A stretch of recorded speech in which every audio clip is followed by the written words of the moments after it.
Collide collide को बनाने का दो विधि लिखाया गया है। कोलाइड बनाने का दो विधि बताइए। कोलाइड बनाने के लिए दो विधि लिखाया गया है, जिसमें by the oxidation method, by the reduction method. By the oxidation method के द्वारा कोलाइड के प्रिपरेशन के लिए सर्वप्रथम जब H2S की प्रतिक्रिया Br2 से की जाती है तब सल्फर सोल्ट का निर्माण होता है, जिसे कोलाइड कहा जाता है।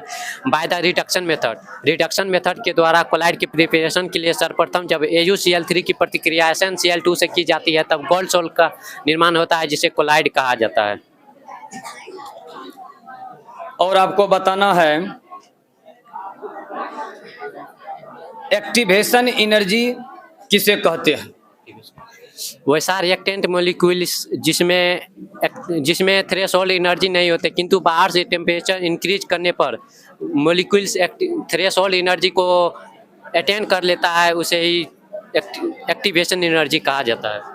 एक क्वेश्चन और बताइए, कमरे के तापक्रम पर H2O द्रव एवं H2S गैस अवस्था में पाए जाते हैं, क्यों? कमरे के तापक्रम पर H2O द्रव एवं H2S गैस अवस्था में पाए जाते हैं क्योंकि H2O के अणु में हाइड्रोजन बॉन्ड प्रेजेंट रहता है, जबकि H2S के अणु में हाइड्रोजन बॉन्ड प्रेजेंट नहीं रहता है। एक क्वेश्चन और बताना है, इक्विवेलेंट कंडक्टिविटी किसे कहते हैं, समतुल्य चालकता। इक्विवेलेंट वेट के बराबर किसी इलेक्ट्रोलाइटिक सॉल्यूशन के द्वारा प्रोड्यूस कैटायन के कंडक्टिविटी एवं एनायन के कंडक्टिविटी के योग को इक्विवेलेंट कंडक्टिविटी कहा जाता है। इसे लैम्डा IQ से डिनोट किया जाता है। लैम्डा IQ बराबर फॉर्मूला होता है K गुना 1000 बटे नॉर्मेलिटी।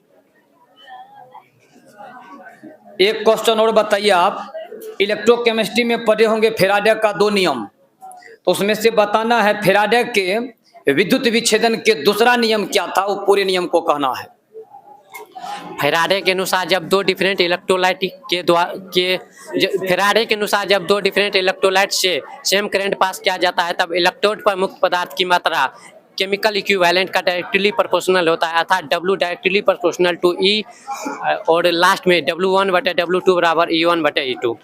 चलिए बस करिए।